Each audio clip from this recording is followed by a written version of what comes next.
Hi, I'm Daniel Andrews, owner and creator of Andrewsfootball.com. Live stream Wednesday, 8 p.m. Hey, we're going to talk Chiefs Broncos then. And by the way, stick around to the end where I'm going to talk a little more about the Chiefs and how they can go ahead and salvage their season. So welcome to the Week 6 review show. Let's just jump right in here. Monday Night Football. This was a great game. Detroit was up 13-0, and then Green Bay came back to win, one on last-second field goal. Man, this is just really tough because I'm going to keep saying this over and over again because this is a bad year to be in the NFC because I think it's going to take a minimum of 10 wins in order to get into the playoffs in the NFC. In fact, I think there could be a 10-6 team that doesn't even make the playoffs. That really logically could happen. Right now, if the playoffs were to start right now, Carolina and Minnesota are both 4-2. They're fighting for that 6th spot. One of those teams in, one of them's out. I didn't do the tiebreakers and everything, but a 4-2 team would be out of the playoffs. 4-2 would translate roughly into 11-5. So 10 wins, I think, is the minimum, and that's really hard for Detroit because Detroit's after this game's 2-1. So that's really tough. A hard loss for Detroit. I know I got some Lions fans watching, so man, it's a tough loss. I feel for you, but you still got some things you can turn around. All right, it's still early in the season. You got Minnesota at home. That's going to be a good game. Green Bay, next week they play Oakland. They got 3 against the AFC West, including playing my Chiefs here in a couple weeks. Speaking of the AFC West, Sunday night, you got Pittsburgh at Los Angeles. There was more Steelers fans than Chargers fans. Kind of unfortunate for the Chargers. The Chargers now with Kansas City losing, they're only 2 back, but at 2-4, that's not a good thing. I like the way Pittsburgh's been playing. I really like the way Pittsburgh's been playing. That trade up for Devin Bush, who looks like he's going to be a rookie of the year. That's not bad. You're only 2-4, but watch out for the Steelers. I'm going to talk a little more about this here in just a bit. I wouldn't be surprised if the Steelers come back and win that division. I really wouldn't. I'm going to say it now. They're only 2-4. I know they lost to Baltimore 2 weeks ago, but don't be surprised if Steelers come around. Forget the quarterback situation. They're playing better D, and they're running the ball, and they're playing physical. I like the way they're playing. I really like how their defense is kind of maturing. Devin Bush looks awesome. So watch out for the Steelers. As for the Chargers, you got 2 upcoming road games. You still get to play Kansas City twice, but man, 2-4. That's tough. That's tough to overcome. It really is. All right. Excuse me, man. I'm all choked up here. Late games. Dallas at the Jets. If you watched my preview video, I said if Tyron Smith and La'el Collins was healthy, they cover 7 points. If not, the Jets would probably cover in a surprisingly close game. It was close. The Jets won the game. Dallas is really simple, okay? They got the star. They got a stud wide receiver, Ezekiel Elliott, Dak Prescott, a good defense, but Dallas is built around the offensive line. If Tyron Smith and La'el Collins aren't healthy, they're not going to win. Plain and simple. Dallas, it's not quarterback, it's not the receiver, it's not the running back, it's not the defense. It's all about offensive line. Tyron Smith is your best player. If he doesn't play, you don't have a good chance to win. That's all it is. He didn't play the last 2 games. You lost. That's all it is. You play Philly next week. If Tyron Smith and La'el Collins are a go, I would pick Dallas. If they're not, or limited, or it's a game time decision, maybe I go with Philly. That's all it is, Dallas. If you have Tyron Smith and La'el Collins healthy, more Tyron Smith, then you're going to win. If not, you're not. That's all it is. Plain and simple. Philly, hey man, you go to Dallas next week, you win. You know, winner is going to be in the lead in the NFC East. Loser, I think only one team's going to go to the playoffs in that division. It's tough here to be in the NFC. That's all I'm saying.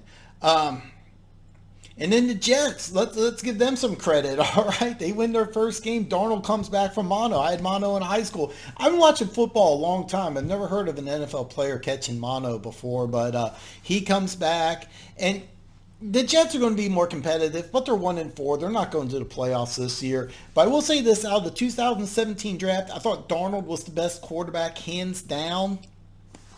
But I think in this offseason, they need to put a better offensive line, get him some more receivers, get him a tight end, get him some help, and then you got a bright future. All right. I think they're going to be a fun team to watch, but they're 1-4. I don't see them making the playoffs, but Darnold's the best quarterback in that draft. I think 20 years from now, that will, is what's going to be said. That's my personal opinion. Let's see here. We got Denver. They win 2 in a row. That makes the AFC West a lot more interesting. I already talked about it earlier. I'll talk about the matchup on the live stream for Thursday night, but shutting out an opponent's always a big thing in the NFL. Tennessee switching quarterbacks. I thought that was an interesting move. I think Tannehill is actually more talented than Mariota. And I know that sounds crazy, but I think for the NFL, I like Tannehill's arm. I like his size. And I think he's better built for what Tennessee wants to do. But I don't know if he knows enough about the offense. Because remember, he was the backup, and he was content with being the backup all offseason. So making this switch, once you open the box, you can't really close it, okay? If it's an old saying in the NFL, if you have 2 quarterbacks, you really don't have any. They're going to get another quarterback to pilot this team in 2020. They're going to move on from Mariota. I don't know if Tannehill's the answer for this year or not. You're 2-4, long season left, but that was a tough loss. Arizona at home against Atlanta. This is a fun game. It shouldn't have come down to a missed extra point. It really shouldn't. That's kind of a shame. Atlanta lost that game. Matt Ryan's thrown for over 2,000 yards. He's on pace to possibly set a new NFL passing mark. It's just a shame that they're 1-5. Dan Quinn's officially on the hot seat. I think what's going to happen is maybe the last week or two in the NFL, he'll get his walking papers.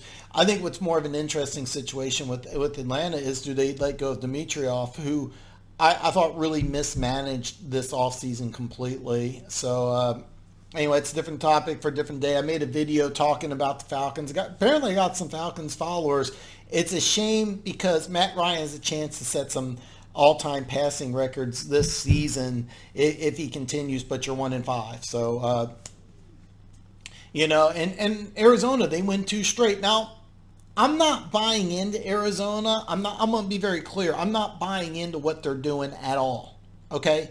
But you're going to New York next week. You're going to play the Giants. If you win, you're 3-1. That puts you in the playoff race. That's all you want. All right? So you're back into it. If you're a 500 team after 7 weeks, yeah. I mean, why not? But I'm not buying into them. But hey, if you're 500 after 7 weeks, why not? San Francisco at the Rams. San Francisco's D is good. That is a good defense. Matter of fact, somebody that just started following, he posted on social media that the 49ers weren't going to go to the playoffs 4-0. That was a fluke. And I responded, good defenses aren't a fluke. And this is a tried and true method. If you have a good defense and you can run the ball, you're in good shape. I mean, that defense is awesome, and that's exactly what they wanted to do. They wanted to build along that offense or that defensive line. They went ahead and drafted Bosa. They got D Ford, Armstead, and Buckner. Those guys are studs. I mean, that defensive line is legitimate. They're playing lights out defense.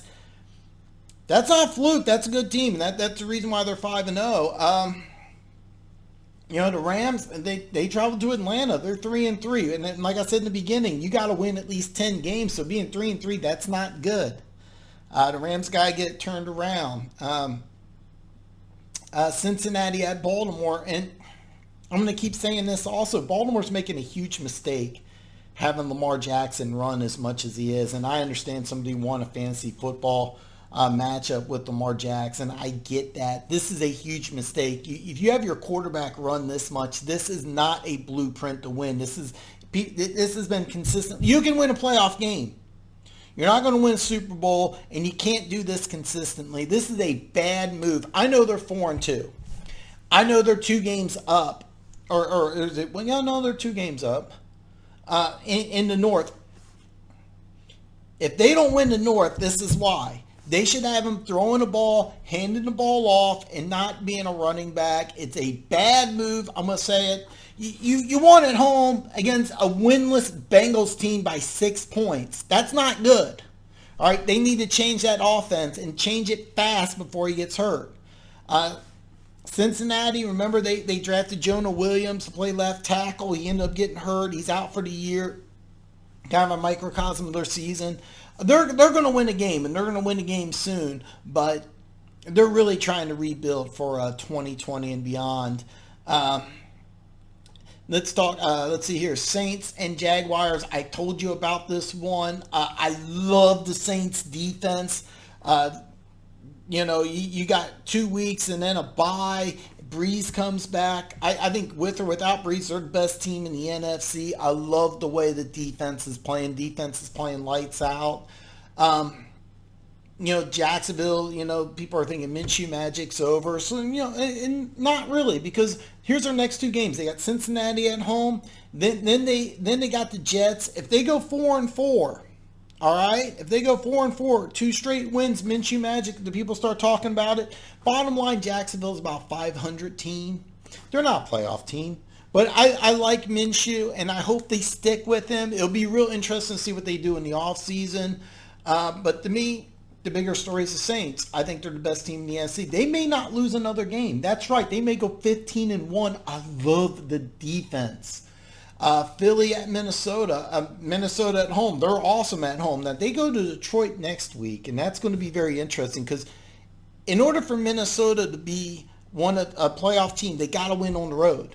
If they can play the way they play at home in just a couple games on the road, they're going to be in the playoffs. At home, they look dominant. On the road, they look bad. Philly, I talked about this earlier. They play Dallas. They win. They're in first place in the NFC East. Thing is, Philly's the defense is horrible. And now keep in mind when they won the Super Bowl, yes, they won a high-scoring Super Bowl. But in order to get to the Super Bowl when they had Foles, the defense played really good. And when they got to the playoffs last year, the defense really stepped up. The defense looks like poo-poo right now. Forgive my language here. You know what I want to say. But the Eagles' defense has really got to step up. But keep in mind, if Dallas's offensive line's in flux, they win that game, they're in first place. I only think one team from the NFC East is going to go to the playoffs this year. Washington at Miami. Man, if this was a battle of unbeaten teams, this would have been a great game. You would be talking about nonstop, but it's not. It's battle winless teams. Bill Callahan gets his first win. The big story is that you want to keep Callahan as your coach. They have San Francisco coming to Washington next week. Don't be surprised that game's a lot closer than you think. Spoiler alert! But the big story with Washington is how he handles the team, because if they look good, the search for a quarterback might be over. I like Callahan. I think it'd be smart if they gave him a legitimate chance with Miami. They are going to win a game. I'm going to stand by this. I know things look bad right now, but they will win a game. It may only be one, but they're not going winless. Seattle at Cleveland is another game I told you about. Seattle, you run the ball, you play goodish defense. The defense has looked so far. With the Chiefs' loss, I would put Russell Wilson as my number one candidate for MVP right now. That after this week, it could change next week, but right now, Russell Wilson's my MVP. Here's the thing with Cleveland. There's a lot of talent. They look sloppy. They're very mistake prone. This is a young team, young coordinators, young coach. I know you don't want to hear this, but you're going to be around 500. You're not making the playoffs. 2020, watch out. Watch out in 2020.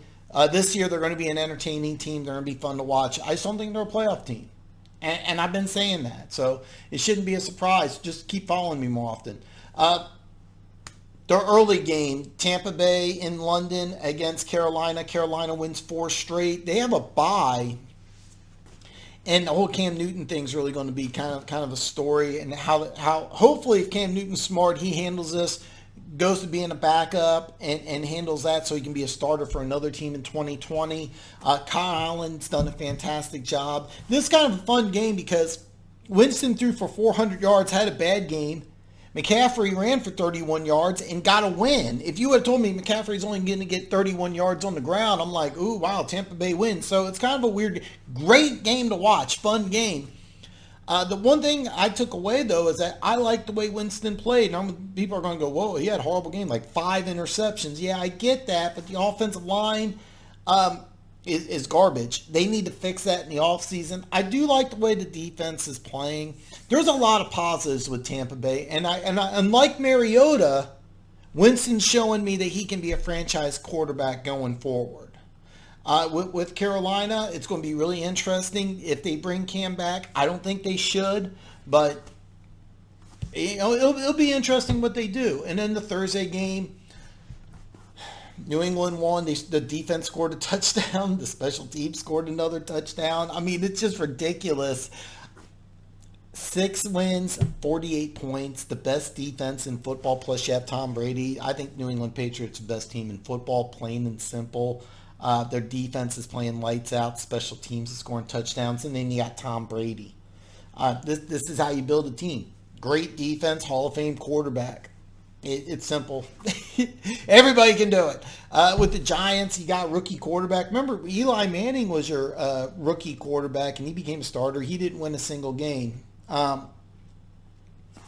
You got your superstar running back. You got your quarterback.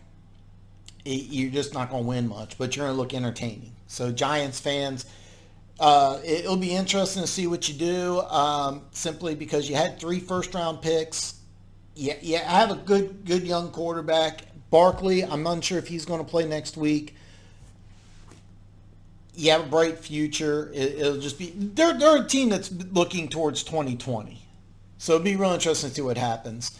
So listen, hey, if you stuck around, I told you how to fix the Kansas City Chiefs, okay? And here's the thing. I'm going to keep this short and sweet. Chris Jones, your best defensive player, he's out. Xavier Williams was put on IR. Nadi doesn't really fit this defense. I kind of thought maybe they would try to move him and get like maybe a 5th or a 6th round draft pick. They didn't want to do that. Here's the thing with the Kansas City Chiefs. You can't give up 192 yards on the ground. It starts up front. Your best defensive player is Chris Jones. He's not on the field. All right? You signed Frank Clark, and people want to blame Frank Clark. Don't blame Frank Clark. It's not Frank Clark's fault. All right? You have a first and a second. You gave him $100 million. You didn't need to do these things. All right? The Chiefs gave up a second. Or San Francisco gave up a second for D Ford, who's playing on one of the best defensive lines in football, if not the best defensive line in football. Seattle's defense wasn't great because of Frank Clark. What Seattle did, they replaced him with Clowney. They got a 1-year rental. Would you have been okay if they gave up a second or a third? They could have. They could have done the same thing that Seattle did. I blame the fault on Brett Veach, and he mismanaged this offseason. Okay? You got a lot of defensive ends, but you needed tackles.